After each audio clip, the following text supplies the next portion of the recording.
Assalamu alaikum. Welcome to the Australian Pavilion. It's an honour to be able to host you this evening here. This is what we call the Wattle Room. We've had about 160 events in here, and it's been such a wonderful opportunity to connect and in some cases reconnect with the world. We had an event in here yesterday on water, and there was 28 nations present, talking about some of the world's global challenges, exchanging ideas and knowledge, and tonight is no different. It's wonderful to be able to host so many different nationalities and so many different people from right around the world to talk about Australia's place in the world and how we're contributing to overcoming some of the challenges and those shared issues that we have. Just say thank you to particularly the UAE hosts. This would not be possible to be able to put on an event like this with so many other nationalities and so many other nations present. You may not be aware, but all of our Pacific neighbours, for example, have their own pavilions. This is the first expo in the Middle East, but also the first expo where every country gets to be able to tell their own story. Like typically what would happen at an expo, the Pacific would be bundled together, or African nations would be bundled together with other developing nations.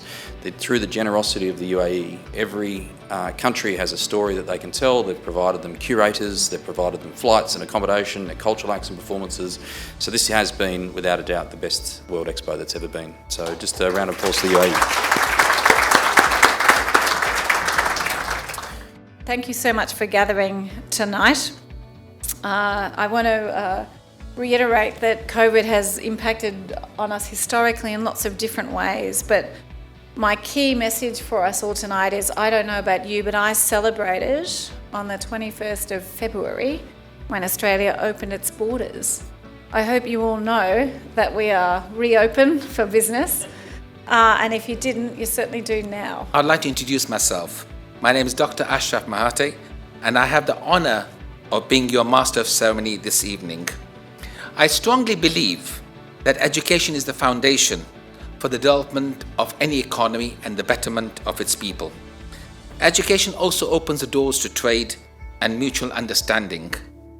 Our journey started with a vision of His Highness Sheikh Khalifa bin Zayed Al Nahyan, the President of the United Arab Emirates and the ruler of Emirates of Abu Dhabi, who issued the decree to establish ADVITI in 2007.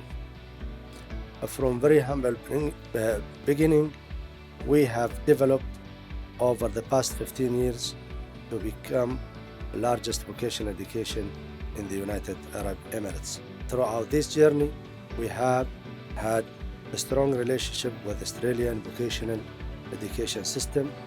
We have previously delivered the Australian Technical and Further Education TAFE qualification to our national. We are here to also congratulate Australia for such achievement of this wonderful pavilion with the leadership of Justin. I think we all came a long way to reach where we are. Having COVID, having difficulties, having logistics, having healthcare issues.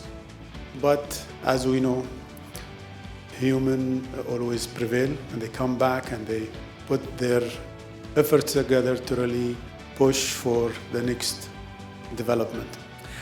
My team is the New South Wales Government Lead for International Education, responsible for supporting this vital export sector. And we do this by looking to enrich the experience of our international students. We want our international students to have the best possible experience while they study in New South Wales. And of course, we want the world to know what a wonderful place Sydney and New South Wales are to study. So, if you look at current graduation rates, there will be a skill shortfall of more than 85 million people globally across a range of sectors by 2030. Also, by 2030, the demand for skilled workers will exceed supply. What does that mean for this country, the United Arab Emirates, and also for one of our neighbours, the Kingdom of Saudi Arabia? It means that they could potentially fail to realise revenue of 50 billion US and 206 billion US respectively. This is a big deal, considering what's happening here in terms of the fourth industrial revolution and what's happening in the kingdom in terms of the giga projects across the country.